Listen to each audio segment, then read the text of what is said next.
Promoting dialogue. It's midday in Dakar, 1 p.m. in Lagos. Good afternoon and welcome to Newslink on West Africa Democracy Radio, broadcasting on 94.9 FM in Dakar, Senegal. We're also live across the world at wadr.org, and we're streaming on Facebook and on YouTube. I am Atiye Winimbila. And I am Sankule Jibril Janko. Let's start the bulletin with the headlines. Ghana petitions the African Union to take action against xenophobic attacks in South Africa. The Center for Transparency and Accountability in Liberia raises trust issues with the establishment of war and anti-corruption courts. Few individuals in different places in society that tend to undermine the process will be identified, they will be shamed, and that their efforts will not yield any result. Political parties and civil society groups in Côte d'Ivoire react to a dissolution of the Electoral Commission. It spent its time working against the interest of democracy. And Senegal begins preparations for centenary celebration of former President Abdoulaye Wade. Please stay tuned for details of these stories and many more. West Africa Democracy Radio. It's you speaking. Thanks very much for joining us. Now let's start the bulletin in Ghana because the country has officially petitioned the African Union to act on xenophobic violence against African nationals in South Africa. In a letter addressed to the chairperson of the AU Commission on Wednesday, Ghana's Foreign Affairs Minister Samuel Okudzeto Ablakwa described the situation as an urgent matter of continental concern. The country wants the current unfoldings to be discussed at the AU's 8th mid-year coordination meeting scheduled for June 24 to 27 in El Alamein, Egypt. Ghana is calling on the AU to take concrete action, including a fact-finding mission into the root causes of the violence and to promote dialogue and reconciliation initiatives across the continent. The move forms part of a broader diplomatic response by the Ghanaian government. Recently, authorities in Accra summoned South Africa's acting High Commissioner and formally expressed concern over the xenophobic attacks against its nationals in South Africa. The government also facilitated the return of a Ghanaian national, Emmanuel Akua Asamoah, who appeared in a widely circulated social media video linked to the violence. He arrived safely in Accra on May 5, accompanied by Ghana's High Commissioner to Pretoria, Benjamin Anani Kwashi. Besides Ghana, Nigeria is also making efforts to repatriate its nationals from South Africa amid the ongoing xenophobic acts. On Monday, Nigeria's National Assembly constituted an ad hoc community delegation to visit South Africa and engage the government regarding attacks against its nationals in the country. The situation continues to generate reactions from other African countries and organizations, with calls for South Africa to address xenophobic acts with immediate effect. Deborah Amo with those details. Now, in Liberia, President Boakai reviewing draft legislation to establish the key legal institutions. Well, these are the Special War Crimes Code and National Anti-Corruption Code. The draft bills, whose details have not yet been made public, were submitted by the Office of the War and Economic Crimes Court for Liberia. Now, this follows an executive order issued on May 1 extending the office's mandate by 1 year to speed up legal and institutional processes needed to set up the proposed court.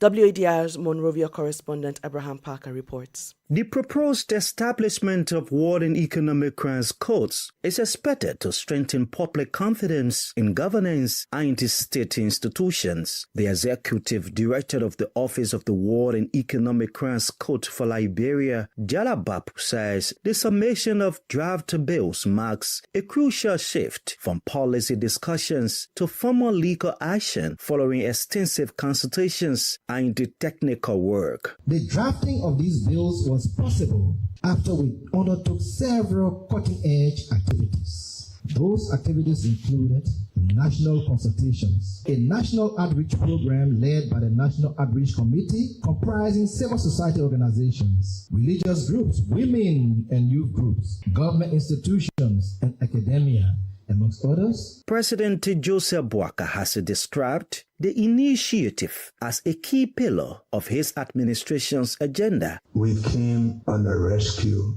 mission that God will use us to reposition our country for respect and development. The bills will be transferred from the President's office to the legislature for enactment as the government seeks to ensure justice for victims of the civil wars. For several years, the creation of the courts has been reportedly delayed due to a funding gap. In the meantime, the office will have to work with the state and international partners to mobilize funds and technical support to operationalize the court. For Newslink on WADR, Abraham Parker, Monrovia. Well, meanwhile, the draft legislation is generating reactions from the civil society sector in Liberia. The Center for Transparency and Accountability in Liberia, CENTAL, is raising issues of trust in the process. It calls on the president to scrutinize the document and ensure it meets the wishes of the citizens and victims of atrocities committed during the country's civil war. Well, Anderson Miamen, CENTAL Executive Director, provides the details. This is a realistic reservation that along the way there will be spoilers. There will be people who will want to undermine the whole accountability process because they are actively involved or people directly connected to them are involved. But like I said, Liberians are in majority. Those who want these codes established are in majority. Those who want accountability to be ensured are in majority.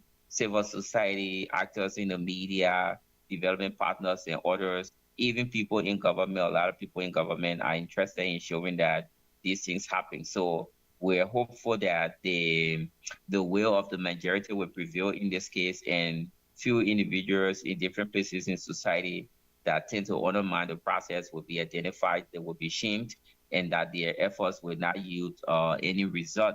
But it is something that we have to expect. We didn't think that this thing was going to be like bread and butter. You heard there Anderson Miamen. He's the Executive Director of the Center for Transparency and Accountability in Liberia, CENTAL, and we'll hear more from him during the guest interview, so do stay tuned. For now, let's cross to Nigeria. Federal High Court in Lagos has restrained the National Broadcasting Commission for threatening to sanction broadcasters.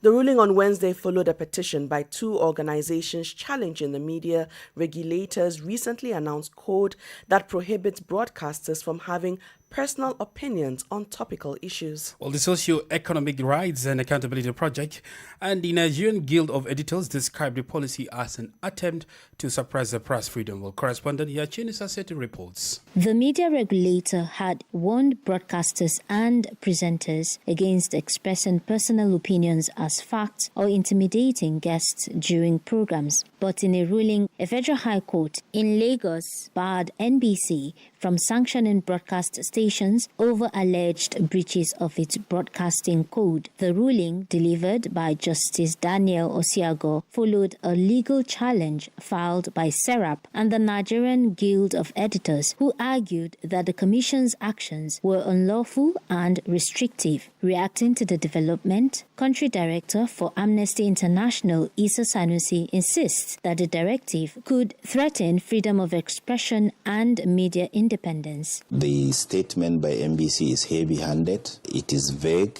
it is an open-ended order to self-censorship, and it is an attempt to silence dissent. The rights group also urged the NBC to guarantee fairness for all broadcasters as Nigeria moves closer to the 2027 general elections. But we have a situation whereby NBC is a section in the presidency. So that had already compromised their capacity, their neutrality, and their ability to be independent. The court ordered NBC not to enforce the disputed provisions or impose penalties until the substantive case is heard on a date yet to be announced. For WADR, Yechinu Sasitu in Abuja.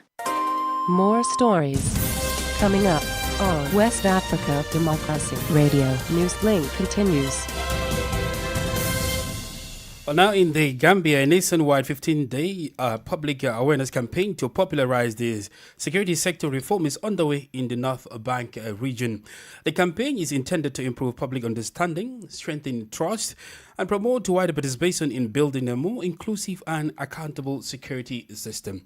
WDR's Banjul correspondent, Sangdonal Mendy reports. The launch of the initiative marks an important step towards people-focused security governance in the Gambia. Led by the Office of the National Security, together with its partners, the program is designed to take the security reform process directly to communities across the country. Speaking at the opening ceremony, the Security Sector Reform Manager, Thomas Kamirgo, underlined the importance of citizens' involvement in the reform process. Sector reform is not only about institutions, but also about people. It's about ensuring that every citizen in every region of this country understand SSR, their role, their rights, to ensure that there is meaningful participation in shaping a security sector that serves and protects all. The campaign is also focusing on increasing the participation of women, young people, and marginalized groups in national security discussions. A representative from the Office of the National Security, Abdullah Saho,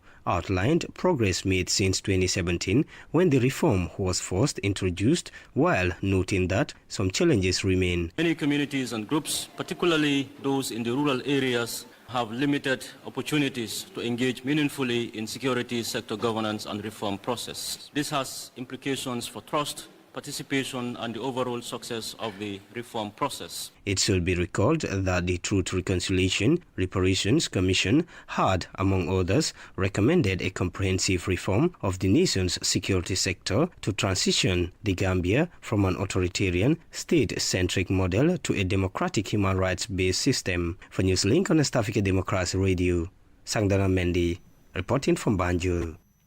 Elsewhere in Côte d'Ivoire, reactions are pouring in following the dissolution of the Independent Electoral Commission, the body responsible for organizing elections in the country. The government says the institution will be restructured, taking into account concerns raised by various stakeholders about its operations. Well, for their part, political actors and civil society organizations have been reacting to the decision since it was announced. Augustine Coley has more. Close allies of the government have welcomed the decision, saying it will help ease the political climate. According to Yakuba Doumbia, the state is finally responding to a long-standing demand from the political opposition. This electoral commission has always been the subject of criticism and controversy from all sides. So the president decided, with full understanding of the situation, to dissolve it in order to establish a new body that can better reflect the broader aspirations of the people. We still have enough time to put in place an institution that can work in the general interest. Why the hardline wing of the opposition, which has long championed electoral commission reform, has yet to react? The main opposition party, PDCR, remains skeptical about the announced changes. Anisette Dahou, a member of the party's political bureau, says, It spent its time working against the interest of democracy. It's unfortunate the current system has brought nothing positive to democracy. Instead, it contributed to bloodshed in the country and created victims. Ivorian civil society groups have also welcomed the move to make the body responsible for organizing elections more independent, while stressing that they are waiting for concrete measures. Mahamadou Kuma is president of the Convention of Ivorian Civil Society. We expect that in the coming days or weeks, the government will likely begin consultations so that our views can be heard regarding the new structure. But I think it is only after a truly objective assessment that we can collectively agree on the decisions to take for the future. The dissolution of the Electoral Commission now opens the door to broader discussions on reforming Côte d'Ivoire's electoral system. And that report there was filed by Sangdonal Mendy. You're listening to Newslink on West Africa Democracy Radio, 94.9 FM in Dakar, Senegal, and around the world at wadr.org. Here's a reminder of our top stories. Ghana petitions the African Union to take action against xenophobic attacks in South Africa. The Center for Transparency and Accountability in Liberia raises trust issues with the establishment of war and anti-corruption courts. All political parties and civil society groups in Côte d'Ivoire react to dissolution of the Electoral Commission. And still ahead, Senegal begins preparations for centenary celebrations of former President Abdoulaye Wade. We also have press review, guest interview, and sports news. Do stay with us. Fresh and breaking news all the time. Hear it first as the news breaks, only on West Africa Democracy Radio. Newslink continues. Well, here in Senegal, the government is preparing to mark the 100th anniversary of former President Abdoulaye Wade, a major political figure in both Senegal and Africa. A national tribute is being planned in his honor as his party, the Senegalese Democratic Party PDS, works in collaboration with the Senegalese government to organize the commemorations. The celebrations are scheduled to take place on the 4th and 5th of June 2026 in Dakar, and Christopher Ticho brings us more details. Gathered at the PDS headquarters on Wednesday afternoon were members of the organizing committee for the 100th anniversary celebrations of former President Abdoulaye Wade. They were preparing for the many activities planned to mark the centenary of the political leader who fought for the establishment of democracy in Senegal. Mafaufau is a member of the organizing committee. It was at an extremely critical moment in Africa when the one-party system dominated that President Abdoulaye Wade was ahead of his generation by advocating for the creation of an opposition political party, an opposition that will also contribute constructively. In terms of democracy, I must say that nearly all the political gains achieved were thanks to President Abdoulaye Wade. It is because of his struggle that Senegal has experienced 3 democratic transitions of power today. For Hassan Ba, another PDS official, the national tribute to the former president goes beyond political divisions. The president asked us to make this a unified initiative. He instructed the parties to work closely with all the groups and organizations that wished to celebrate the occasion in their own way. And I believe everyone is pleased, whether they are socialist, Marxist or nationalist. Today, all are coming together to work with us for the centenary of President Wade. We also sincerely thank President Diomaye Faye for agreeing to sponsor the centenary celebrations so that the entire republic can honor what we consider to be a truly multidimensional statesman. While the PDS is keeping quiet about whether former President Abdoulaye Wade and his son Karim Wade will attend the celebrations, party supporters and officials are hopeful that both will be present as they are currently living abroad. Christopher Atichi reporting. This is the newspaper review. Stay abreast and find out what the top stories are in your country. This is the newspaper review. The newspaper review.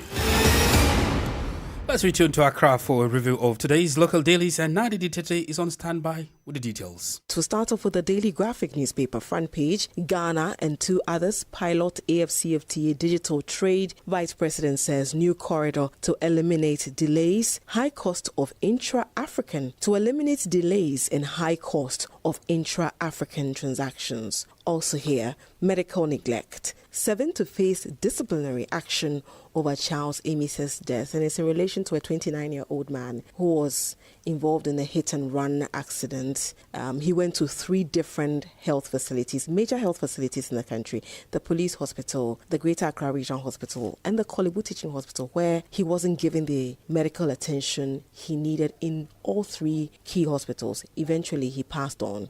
A committee was set up to look into the incident, and they are recommended that 7 medical professionals involved face various disciplinary actions, and the committee concluded that the death was avoidable. That's it for the Daily Graphic newspaper. The Chronicle newspaper front page, Roads Minister mad over slow pace of work on Techiman-Winchi Road. Inflation rises marginally to 3.4% in April from 3.2% in March. The Daily Statesman newspaper, Bank of Ghana governor says Africa must shift from access to value in digital finance. The Ghanaian Times newspaper, Ghana requires $22 billion to fight climate change. That's according to the sector minister. And government rolls out solar irrigation to boost vegetable production. That's it for the newspaper review segment. Is back to you in the studio. Thank you very much, Nadede Tete, with the press review from Accra. Politics, analysis on major news, social matters, and all. This is A Guest. Our guest this afternoon is Anderson Miamen, Executive Director of the Center for Transparency and Accountability in Liberia, CENTAL. In this interview, he expresses the need for the effective implementation of a draft legislation to establish war crimes and anti-corruption courts in Liberia. The CSO Act also warns against the political influence against the document. Meanwhile, the draft legislation is generating reactions from the civil society in Liberia. Yeah, I think it is a welcoming development as much as we would have wanted this process concluded long time ago because it's been more than 2 years now since the president came to power and made a commitment to do these things, but that the bold step has been taken and the president has made his comments about working with the legislature to ensure that the court is established within 90 days or so. It is highly welcoming. We are hoping that it wouldn't be business as usual in terms of raising public expectations or hope. And then at the end, we see a slow pace of engagement of processes that wouldn't lead the results anticipated. Liberia has faced decades of impunity linked to civil war atrocities and systemic corruption, which your organization has also reported over the years. Why has it taken so long to reach this stage? And what lessons have campaigners like your organization, CENTAL, learned along the way? It is just a general lack of commitment or serious political will to do the right things. And the point also is that many of the actors who either led the war or played major role in the war are situated in high places in government or positions of trust. So they've been using their positions to undermine many of the reform and accountability processes that have been initiated. But the good thing is that there are more people with will to ensure that this thing happens. Liberians are very committed about, or they're excited about the whole process of ensuring that there is full accountability for the things that happened during the war and even thereafter. Corruption continues to be a major challenge to Liberia. We have abundance of resources. We've said that severally, many times. The challenge is with has been with how we manage these resources, how we distribute wealth, such that everybody benefits at the level required, such that the social, economic, political, and other rights of people are protected. So because these things have not been happening, we went to war, and even right now, there is a gross inequality in terms of the different positions that people find themselves in. There have been public disagreements involving officials overseeing the court establishment process, including accusations that some government figures delayed the establishment of the court since the president initially appointed a committee to oversee the establishment of these courts. Are you concerned that political interference could still undermine the process?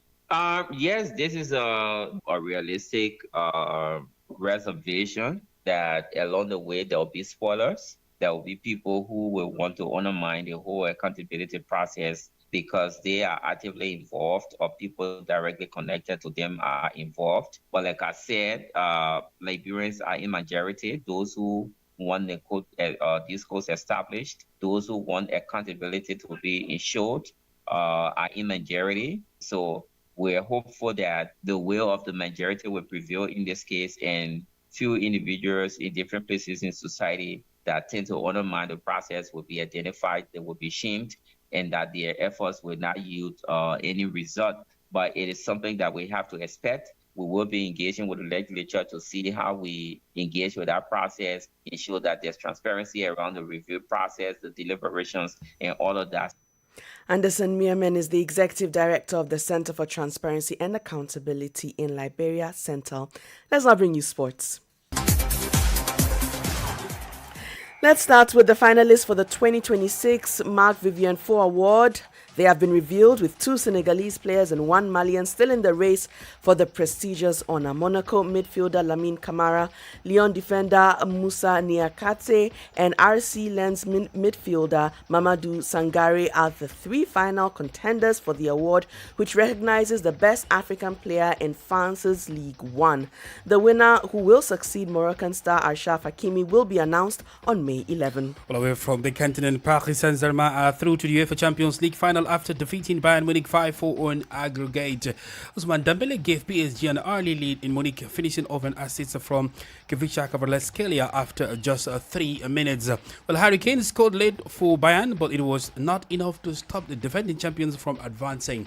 Well, PSG will now face Arsenal in the final in Budapest on May 30.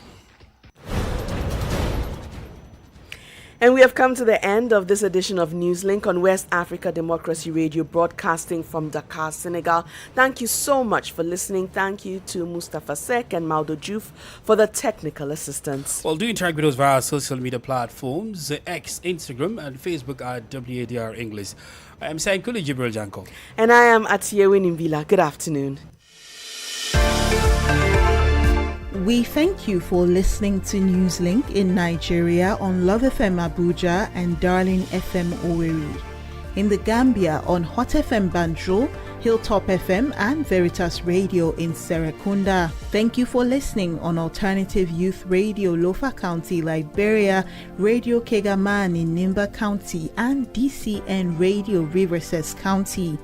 A big thank you to Radio Baft FM in Sierra Leone for listening, and in Ghana we thank Radio Pad in Damango and Royals FM in Wenchi. Thank you all